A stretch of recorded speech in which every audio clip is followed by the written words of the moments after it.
Okay, welcome everybody to today's lecture. Can everybody hear me? Is this good? Microphone, everything working well? Everybody hear me? Okay. My name is Professor Rico Francis. I'm from the Department of Fine Arts and Art History, and I'll be talking to you today about Freud and psychoanalysis. So to begin, ever used the word subconscious? Specific word subconscious. Welcome to Freud's world. Ever lost your keys and cannot find them, and then a few hours later they show up in exactly the place that you were looking for them, and you just cannot work out how you could have missed them there the first time around? Welcome to psychoanalysis. Let me start with a little anecdote. I can't raise my voice. It's a question of, is this better? Everybody here? Yes? Okay. Okay. So let me start with a little anecdote. I had a friend when I was at university who was really sharp and smart. Always did very well, and we often studied for exams together. Then one day, for an exam, she didn't show up. After the exam was over, I spoke to her and asked her what happened. She was in a terrible state. She just did not understand how it could have happened, but she had set the alarm clock. And she realized afterwards, after it was too late, that she had set it for the wrong time, PM instead of AM. This was completely atypical of her. She was always usually extremely responsible, fastidious, and careful. How could this have happened? Welcome to psychoanalysis. So Sigmund Freud is born in the Czech Republic in 1856. He dies in London in 1938 at the age of 82. However, at a young age, he moves to Vienna and lives and works there all his life, so Vienna in Austria, until he leaves Vienna for London, fleeing the Nazis in 1938, just a few months before he dies. So he is really a product of Vienna, which is at that time very much a cultural hub. He's trained as a medical doctor, specializing in neurology, but he very soon becomes interested in patients with psychological disturbances, and he spends the rest of his life working in that area. He develops the technique called psychoanalysis that we will be discussing today.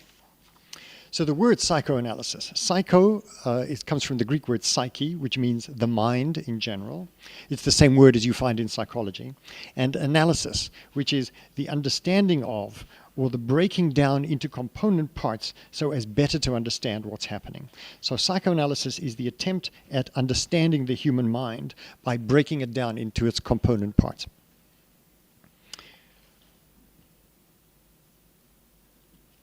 Have a look at this picture over here. So when you first look at this picture, hang on a sec. When you first look at this picture, oh no, that's not working. Aha, when you first look at this picture, it looks like nothing could be more solid, right? There's a massive big rock, there's a castle on top of the rock, and the castle is clearly made out of the same stone as the rock itself. It looks like the absolute perfect, most well-established foundation you could possibly hope to have. And yet this is just a segment of the picture. In fact, when you look at the whole picture, it's this. And this is a painting by René Magritte from the late 1950s. And the idea is exactly that. You start off thinking that everything is perfectly solid, and it ends up with the notion of castles in the air. And in some ways, you could use this to kind of sum up psychoanalysis in so many ways. So let me sum up what I think is Freud's most important contribution to contemporary thought. You think you're in control, as in the first slide, but you're not, as in this slide. But it's not that you're not in control because somebody else is in control. That sometimes happens too, but that's not what I'm talking about. You think you're in control of yourself, but you're not, because another part of you, one that you are not aware of, is instead in control of who you are.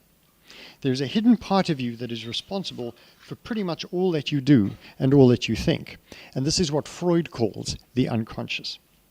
So the unconscious is, just as a brief introduction, most of what you do and think is actually the unconscious kind of doing its thing. So Freud divides up the mind into two major parts. There's the conscious and the unconscious. By the way, Freud never uses the word subconscious. That's a later kind of innovation. So the consciousness is the you who you think you are. It's the you that is available to your awareness of yourself. You think about yourself, your character, your personality, your likes, your dislikes, your experiences, your ethics and morality. So that's all part of the you who you think you are, your conscious. Now, attached to the conscious is the pre-conscious. It's like the reservoir from which the conscious draws for the most part. The things that you've forgotten but that you can remember with a little effort and memory jogging belong to the pre-conscious. So things that you kind of know but that you've forgotten, they're kind of stored in the pre-conscious, but you can get to them if you want to. I think that's generally what people are talking about when they talk about the subconscious. It's that idea that it's just kind of below conscious and you can kind of think your way through to it. The unconscious, however, is radically different both to the conscious and the pre-conscious. It consists of the things you don't even know you think. And what is more, it's blocked to your own conscious thinking. You can't get to it just by thinking or by remembering. It's barred, it's hidden. Pre-conscious, as I say, you can get to, you can think your way to it, but the unconscious you can't get to. So how does the unconscious happen, so to speak? Where does it come from? Well, we aren't born with it. It comes into being as we develop as children. So in the first place, this is a story about growing up, and thus it starts with infancy. Now, I want you to stop for a moment and think about what happens to kids as they get older, and how we as adults deal with them. On the one hand, when kids are very young, they're uncoordinated and they know nothing, so to speak. And we're always we're always saying to them, do this, don't do that, do this, don't do that, to teach them and to protect them in some way. But think about this another way. One of the things we're doing as we say, do this, don't do that, is that we're teaching them about becoming social human beings. We're teaching them to follow more and more the rules of society, of what you can and cannot do. And if you think even more about it, most of the time you pass with the very young is spent saying to them, don't do that. Kids seem to want to do lots of things that we as adults think they shouldn't be doing. But if you follow this through a little bit more about this phenomenon of having to say no to kids all the time, we arrive at the strange proposition. In order to become a functioning human being, a social being, like the people we live amongst and see around us, we only get to be that by learning not to do. There are tons of things that we do as kids that are entirely unacceptable, and we have to learn not to do them. So it's not just a question of learning to do things. I think generally we think kids have to learn to do things, but it's more a question of learning not to do things. But now here's the problem. We have these desires that are just not permissible to society. What do? You try to forget them. But think how long it takes to get kids to change. How often you have to say no. Forgetting of desires, and this is one of Freud's key insights, forgetting of desires is very difficult. In fact, says Freud, we never really forget. We never stop in our desires. They never go away. They just persist. So what do you do as a subject? What do you do when faced with what you desire so strongly, which is also the thing that you're prohibited from indulging in? Well, says Freud, because these things are forbidden, but equally because they don't go away, because you can't get rid of them, you suppress them. They're pushed kind of underground, and you try your best not to be aware of them. In fact, you pretend to yourself, although let's be technical here, you're conscious, because that's the you you're aware of. Your conscious pretends to itself that these things don't exist. The technical term for this is repression. We repress these forbidden, prohibited desires. This means that they effectively become split off from our conscious minds. And that thing that consciousness excludes from itself, rejects from itself, and tries to forget is the unconscious. It's unconscious precisely because it's forbidden from entering consciousness. I can't emphasize enough how these things are radically separated from each other. It's not just unconscious because it's not in your conscious, but it's actively prevented, it's forbidden from entering into your conscious. Thus, the unconscious, containing all those desires, splits off and becomes its own entity with its own rules and modes of functioning. And those desires stay in there, bubbling away. They continue to affect us. They infiltrate our lives, push us in all sorts of strange directions, make us do all sorts of things that our conscious would never dream of, like the examples given above. Think of it as a suitcase into which you put all the things that are forbidden to you, all the thoughts, wishes, desires that you carry around with you, except that you don't even know that you're carrying it. So now we have the mind divided into two main parts. It's the conscious and the unconscious. Okay, call it maybe 2.5 with the preconscious, which is really just a part of consciousness. And let me just come back to memories for a moment. Now, some memories you can recall, right? As we said, for the preconscious, you may have forgotten them, but they can kind of be jogged. But some deep, deep memories relating to forbidden wishes and desires will become repressed and dispatched to the unconscious. To consciousness, these repressed memories will appear to have been forgotten because they are not even preconscious anymore. But in reality, they will not be forgotten or erased, but simply partitioned off. It's like they're sent off to a dark room in a house of whose existence you are not even aware. Now, I'm going to talk for a moment about subjectivity in general. We mentioned this already in relation to consciousness. It concerns you as a subject. You think of yourself. You have an idea of who you are, of what makes you, you. You know who you are because you think of yourself, so you are the subject of your own consciousness. But now here's the strange part. As far as you're concerned, when you think about yourself, you are one person.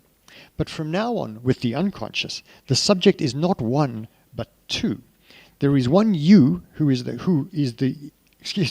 one you who is the you of consciousness, and another you who is the you of the unconscious. Your conscious is thinking about you in one way, and your unconscious is thinking about you in another. I'll give you a small example. You're walking down the street and you see something lying on the sidewalk. The kid in your unconscious says, as all kids do, something in front of me on the floor. Yum, let me pick it up and put it in my mouth. Your consciousness, the adult in you, is saying, yuck, that's disgusting. So thus you are the subject of two desires. And if you don't know it or feel it consciously, because it's all unconscious, you are, on a very minor level in this example, a conflicted subject, torn between two desires, between two subject positions. Now you can see why these childish desires have to be repressed, right? No socialized, functioning adult in their right mind could possibly admit to themselves that they have a desire such as this. In fact, says psychoanalysis, your disgust is one of the mechanisms to help you keep your repressed desires at a distance, to disavow that desire. So coming back to our first examples, right? The two examples that I gave you of being late for an exam or lost your keys. You can see now, so how did that happen? You're late for your exam. You wanted to go to your exam, but then somehow you missed your exam. That's because, says psychoanalysis, there are two desires in operation in conflict with each other. So there's the one which says, I'm a good student, I've got to get to class, I've got to get to do the exam. There's another one which is sort of in your unconscious, which is saying, I'm terrified of the exam, I really don't want to do it, I didn't study enough, if I miss it, maybe I can avoid it. Or if you've lost your keys somewhere, think about it. It's possible that you didn't really want to go to wherever it was that you were planning on going when you were looking for your keys in the first place.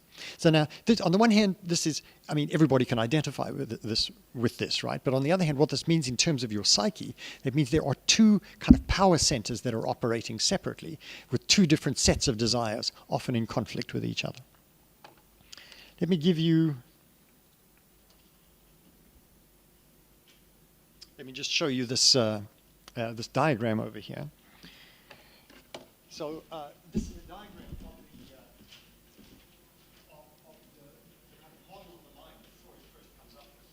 And you can see over here, this is the conscious level over here. Freud's perceptions, memories, stored knowledge. And you can see the solid line over here. And that's the bar between consciousness and the unconscious. And then down in the unconscious, in this area over here, there are fears, violent motives, immoral urges, all kinds of things that you wouldn't really allow up into the conscious level. This is one of the graphic models that Freud, the way in which Freud is thinking of the human life, subdivided.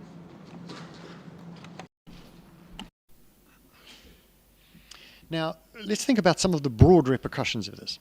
I want to come to the main theme of your reading for today, which is civilization and its discontents. Now, it's funny if you think about that. The word civilization is the thing that we think of as being the greatest achievement of humanity. Civilization relates to our social being, to our construction of society and living together in community. Before Freud, in general, people just asked, how can we make society better? People thought we could just get better at doing it, that there was nothing really standing in the way of constructing a better society. And that even more than that, the better the society, the happier we will be as humans. But Freud says, no, that's not how it works. He says our human nature, because of our unconscious, is fundamentally opposed to civilization. Freud is the first person to look at society and say that it's something that doesn't really suit us as humans. Society, gives us all sorts of benefits, but it also hurts us. To become civilized, we pay a huge price. We sacrifice a very large part of who we are. And that sacrifice really is very painful. I'll talk more about that in just a minute. And that's because we repress our desires. We cannot indulge them, and so we are discontent. For most social theorists who are not Freudians, the question is, how can we construct a society that allows us all to be happy? Freud says, no matter what you do with society, we will always be unhappy, because the simple fact of being in society already prevents us from reaching happiness by forcing us to repress our unconscious desires. And again, just think of the things that we want to do. Think, for example, of the violence of children. Now, that clearly is something that's absolutely not permissible to society in civilization. Civilization has to banish that kind of violence because that kind of violence constitutes disintegrative forces of society. They have to be banned, as I say. But being desires, they don't go away. They go into the unconscious where they are repressed and always unhappy because they cannot be fulfilled. You can see that according to Freud, the mind is not just a big machine churning out ideas. It's very carefully organized into a series of compartments. And there is one more we have to talk about. One more of these compartments we have to talk about. So we've spoken about the you of consciousness. And in some of Freud's writing, the you of consciousness is also related with the ego, the term ego. Ego is just the Greek word for I, right? So consciousness and ego are more or less similar. But then there's one more thing, and that's called the superego. And I'm sure you've heard of that, but let's talk about that technically. Think back to the kids. We're saying no, no, no, no, no to them all the time. But at a certain point, as they grow up, you don't have to say no so much anymore. They have learned the lessons you have been trying to teach them. Now, in a funny way, it's not because they've learned the lessons you've been trying to teach them. They hardly ever learn the lessons you're trying to teach them. But it's rather because they have become self-policing. What I mean by that is they have learned to say no to themselves. It's not that their desires have gone away. It's that they have learned to stop their desires from functioning all by themselves. And that's because they have internalized the voice of authority saying no, which means you don't have to say it anymore because you are now inside their head saying no to them. They hear an authority voice saying no, but now it's coming from inside, which means they have sectioned off another part of their mind that is now fully occupied by what was once an external voice, but is now an internal voice. This is called the superego, right? Super as in above, super because it's above the ego. It's kind of something like a policeman looking down on you all the time and saying, no, you can't do that. Now, this is important. When you say no to yourself, it is you saying no, but it's also not you. It's a part of you, but it's also a part of you that has been colonized or taken over by an outside authority voice. I'm going to show you another more complex diagram over here. So here you get that same idea of this split between the conscious or later terminology, ego, id. Don't worry about the terminology. But here's that same idea of things that are more in this conscious sphere and things that are unconscious over here. But now you have a third part, which is the superego, which applies both to the conscious and to the unconscious. So it's the system over here that, in some ways, as we've been saying, is the part that's saying no. And that's the part that's controlling what's happening over here, controlling the desire. That's this model. Now, the superego, on the one hand, is a good thing. It's responsible for your good behavior in society and the fact that you are here today, more or less, behaving yourselves. But it can also cause all sorts of problems. The most prominent of which I would say is guilt. I feel so guilty. I lied to my parents. I told them I was going to study with a friend, but really I went clubbing and had a wild night out on the town. On the one hand, your parents will be upset, but worse than your parents being upset with you is the fact that you are upset with yourself. That corrosion of your soul, the way the thought comes back to you and eats you up inside, is your superego biting into your ego. It's your idea of your parents, rather more than your parents themselves, that's functioning. And as I think we all know, often the idea is worse than the reality.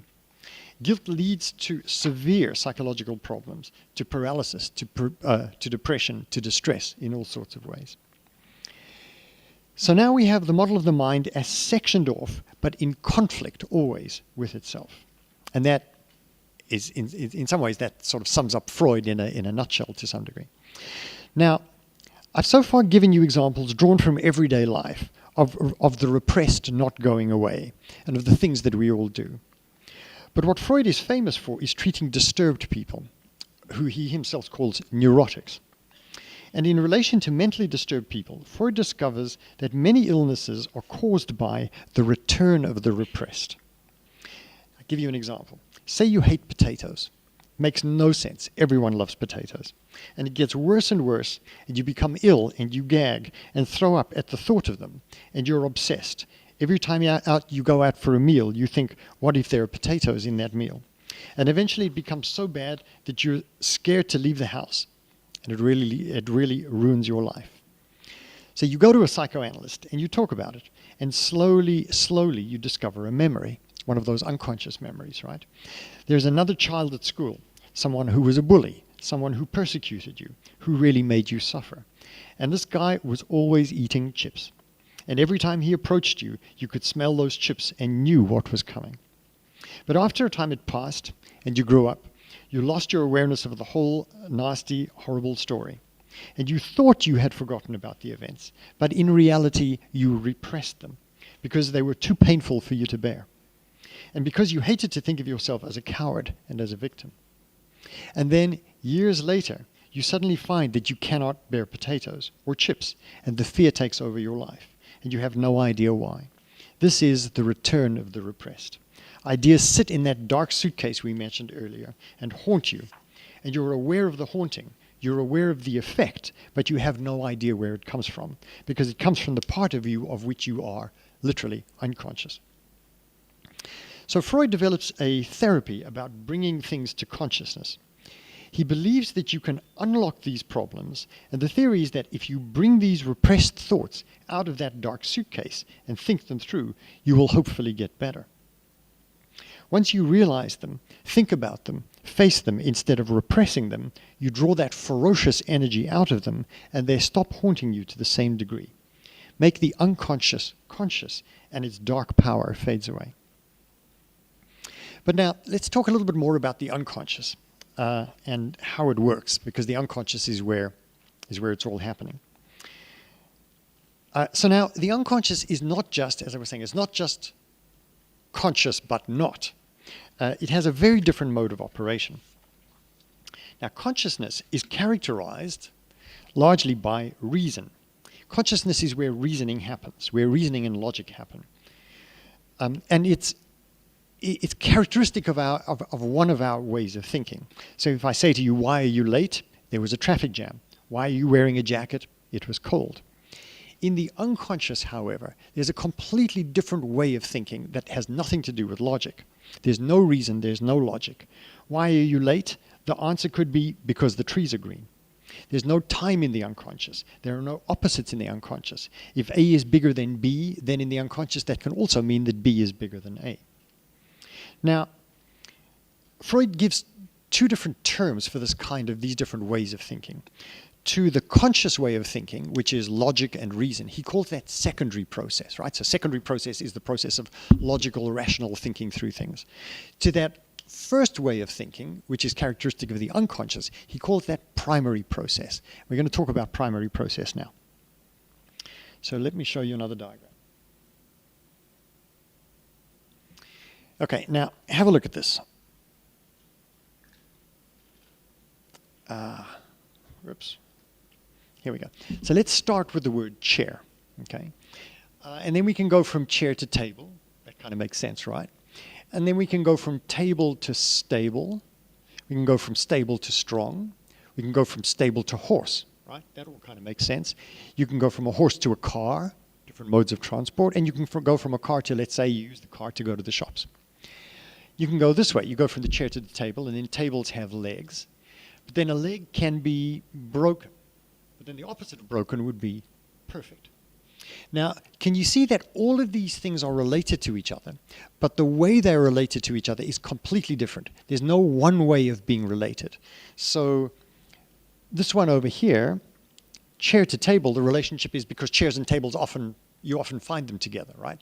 But the relationship between table and stable is not one of normal reality. It's one of hearing, right? It's the same sound, kind of thing you might find in poetry, right? So table to stable.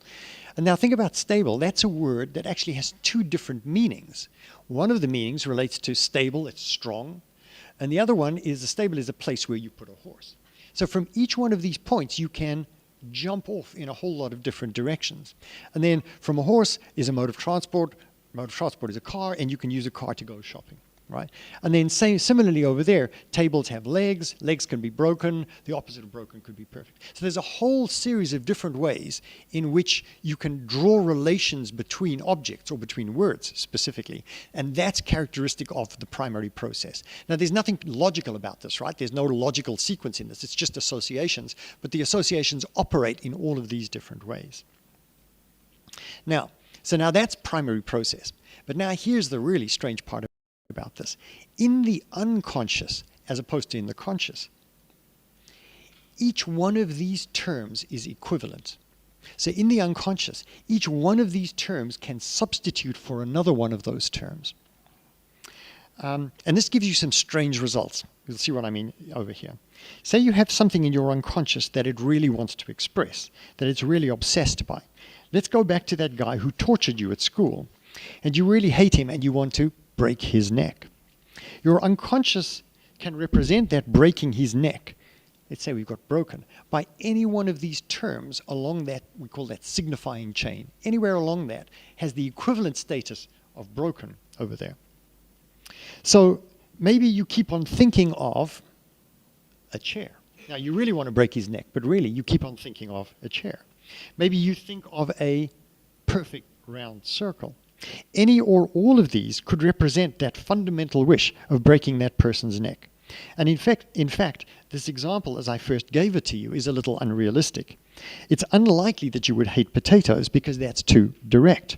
You might say have a terrible obsession with vinegar, or something further along the chain of associations like crinkly packets. Now, how does this come out? It comes out in behavior, as we saw with some of our examples above. In fact, many neurotic symptoms are the acting out of these wishes. In our example above of the guy who tortured you, say you're always breaking chairs, or you're horrified by horses, or something like that. By the way, see what I mean by repressed wishes being incompatible with society and civilization. Your innermost wish is to be violent for a reason you don't even remember. Civilization can't deal with that. But there are other ways in which these wishes come out. One of them is free association. In fact, what I did over here when I put this together was just free association. I just kind of let my mind wander and make these associations. And this is one of the techniques that Freud uses in therapy. You go into the therapist, you lie down on the couch, and he says, just free associate. Just talk about the first thing that comes into your mind. And slowly you can trace your way back. For example, you might start there and slowly you trace your way back to some of the points that are the key points that are bothering you. So now, another one of the places this chain of association comes out is, interestingly enough, in dreams. Now, say dreams is this kind of moment when you're asleep, when all your defenses and the distractions of reality are down. That's when your unconscious roams free, says Freud. These strange images that pop up, those strange images that pop up in dreams, that's just the chain of associations rolling along. Now, let's talk about dreams a little bit more. Talking about these wishes coming out. Remember, Most of the things that are in your unconscious are only there because they're too unacceptable, repulsive even, to be accepted by the conscious. And that means that when the unconscious wants to express itself, as it does in a dream, conscious will not allow those wishes to appear in the form that it finds repulsive. So the unconscious finds a way to get around the conscious prohibition, and it does this through a system of disguise. It's like sneaking into a party from which you have been forbidden. You get past the guards by disguising yourself. Now, the only conditions under which the unconscious passes into conscious is through a disguise. And this chain of associations over here provides the means of that disguise. Break his neck too violent for your sense of self. As I keep on saying, think of a chair. Now this keeps almost all the parts almost happy. To the unconscious, as I was saying, each of these has the same value. Each of these represents everything else to the same degree. So to the unconscious, each of them is the same thing. To think of break or a chair is the same thing. Neck and chair have the same value. But to consciousness, right, which is the you that you're aware of, neck is impossible. You can't admit the neck, but chair is okay, so it comes through as a chair. So the dream that you remember, i.e. the dream that has come into consciousness, is what remains of a wish or a desire or a memory once it has passed through disguise. One of the words that Freud uses for disguise is censorship. It's like a censor that changes things around. It's like going to a costume ball or a dress-up party or a disguise party where all you see are strange costumes and masks.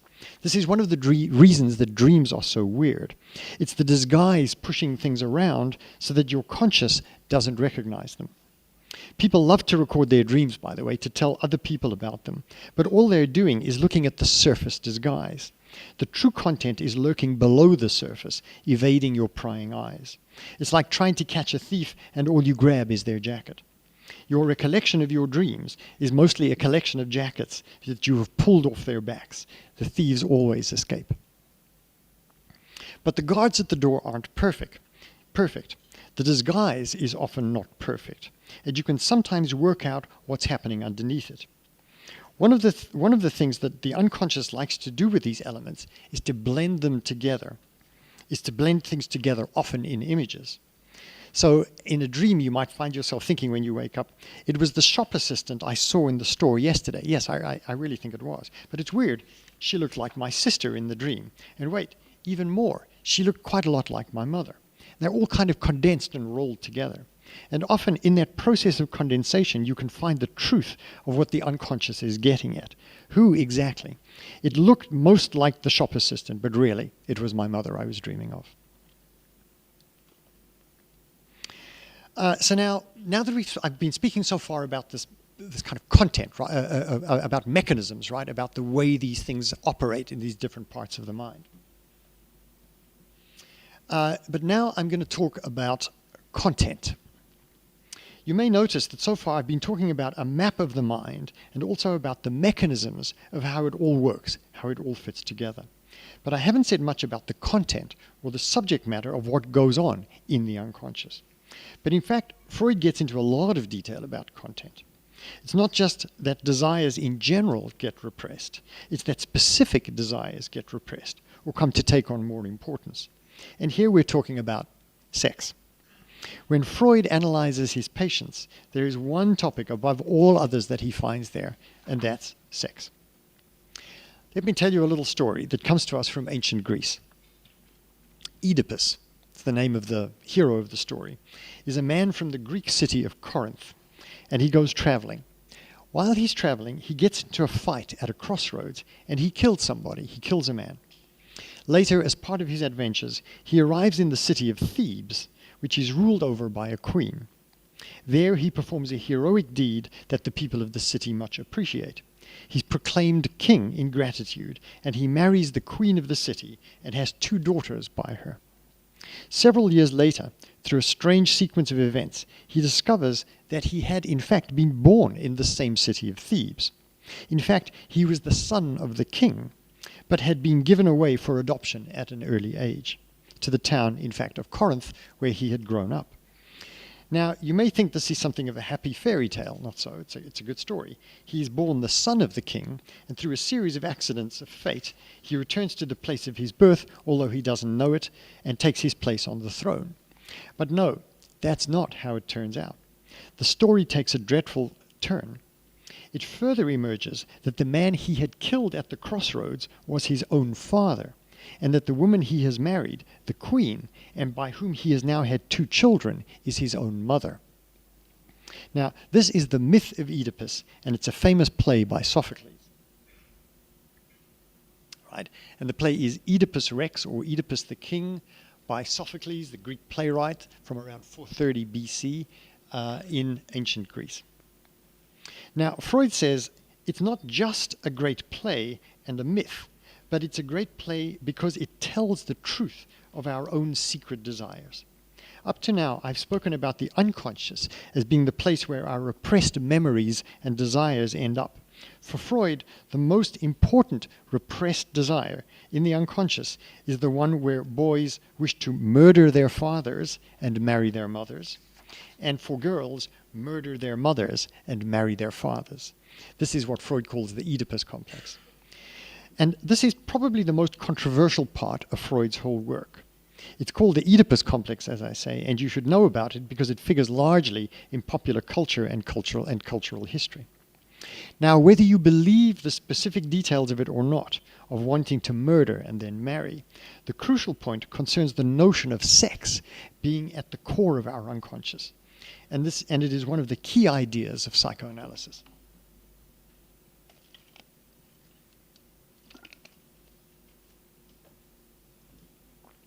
And before you scoff too loudly, I say this partly in jest, ask yourself if your boyfriend or girlfriend doesn't have lots in common with one of your parents. And look around you and see how many people have partners that look a lot like the parent of their parent of the opposite sex. And if you think about it, it makes sense. When you're young, who are you closest to? Who touches your body? Who caresses you? Who holds you? Who gives you the most love? To the infant, these are intensely pleasurable, yet have to be renounced, as we were saying, as you get older.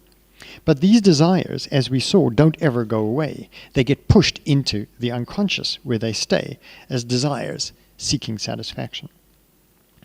Now again, whether you believe in Oedipus or not, the idea of sex in the unconscious is central. Freud gives an example of a woman who several times a day rushes into a room, upsets a glass of water onto the tablecloth, and calls for the maid. It's totally bizarre. I'll tell it to you again. There's an example of a woman who several times a day rushes into the living room, upsets a glass of water on the tablecloth, and calls for the maid.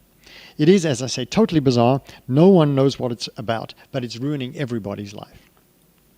Now, on analysis, it turns out that this woman had married a man much older than her who could not consummate the marriage. The woman is very embarrassed, and she hopes the maid will not notice in the morning, and so she throws red ink on the sheets. Years later, she has forgotten the episode, but has developed a strange symptom. See how many strands come together here in primary process in the unconscious. First of all, there's sex, and there's the return of the repressed, right? So the whole episode has been repressed, but now it's coming out again in the symptom, in the actual activity. So her wish is to prove that her husband is not impotent, and she repeats the action to show the maid her proof. But see, as I say, the primary process in action through the chain of associations. The maid, so in the actual event, when this is happening, there's one specific maid. But now it's not just that specific maid, any maid will do, right? Blood or red ink or water. You can see the chain of associations. It starts off as blood, even red ink, and then it becomes, years later, water. And you see again the association along the primary process chain. And see the disguise, right? This is also the important part. To the maid, indeed to anyone, it's all meaningless. It doesn't actually mean anything to anybody who's there witnessing the symptom. It only means something in the unconscious. So, to return to civilization and its discontents. We spoke earlier about our inner wishes, not just violence, but most importantly, sex, which has to be controlled by society. Now, we saw that civilization forces us to repress our instincts, our desires, and so we are unhappy. But we've also seen that repression does not work 100% because the repressed always returns.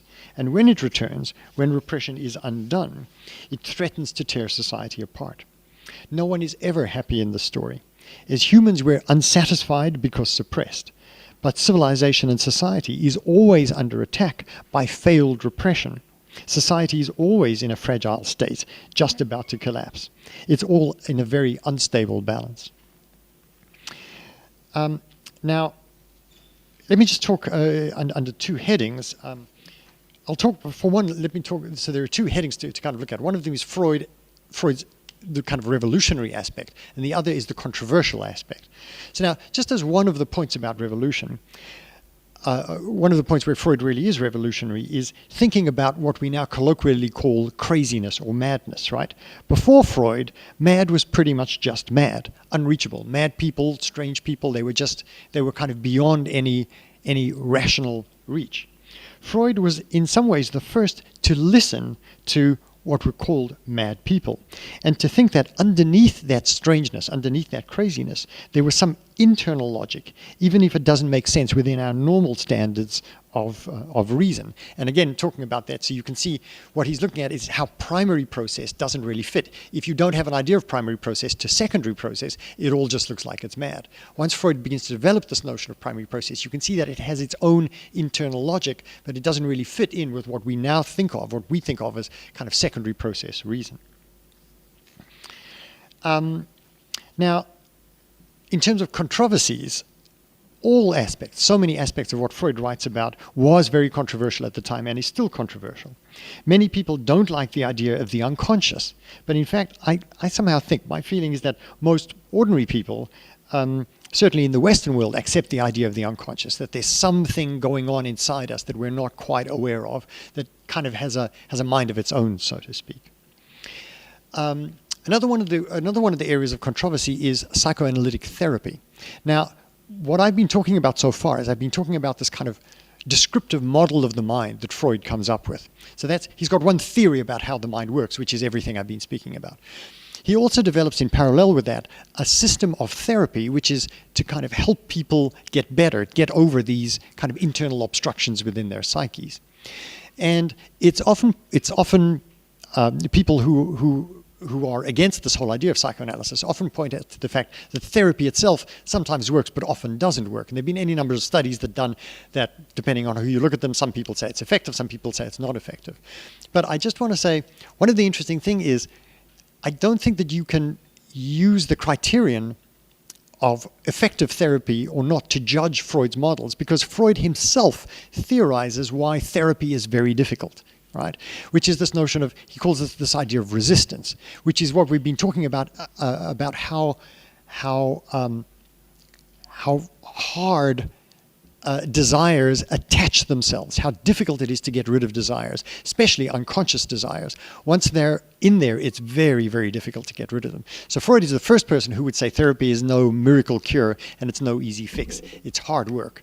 Freud is often actually criticized for being extremely pessimistic because he's really, you can try therapy, you can try many things, but once you're in difficulty, it's not easy to get over. I don't mean to depress you, by the way. I'm not don't mean to say anything negative about that, but it's not, things that are kind of entrenched within the psyche are very difficult to dislodge. Now, but by far the most controversial aspect of Freud is this idea of sex. And if you mention Freud in popular culture, most people will think of the sex angle. And without a doubt, this is one of Freud's major revolutions. It is, as I say, highly controversial, but simultaneously highly influential. And however much you may knock him and criticize him, I'm afraid he's already won. How so? This idea of sex being at the core of the unconscious also means that sex is at the core of who we are. But if this was a revolutionary idea,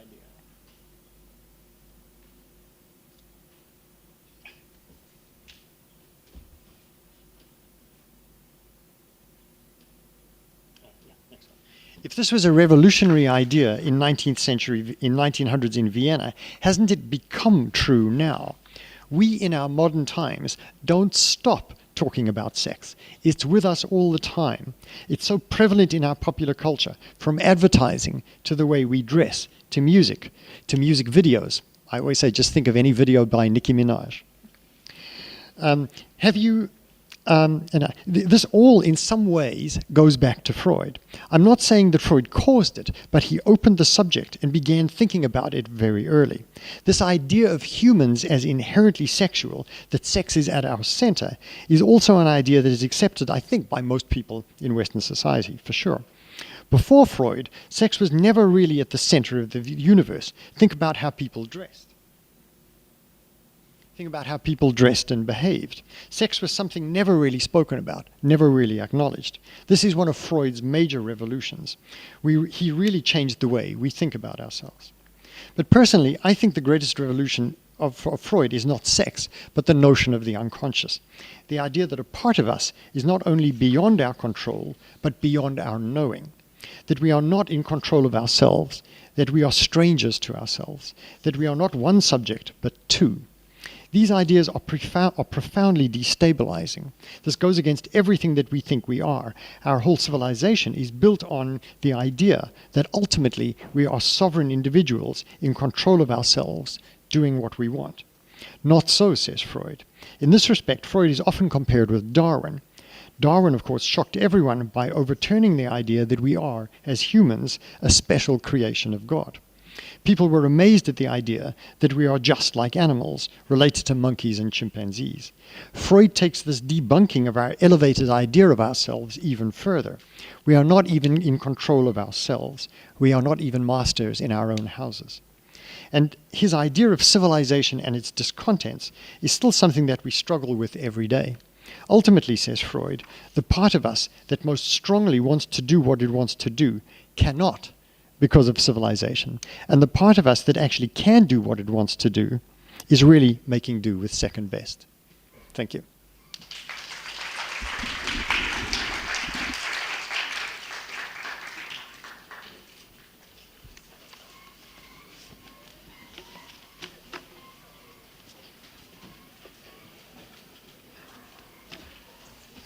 That short disturbance here. Yeah, no, that's okay.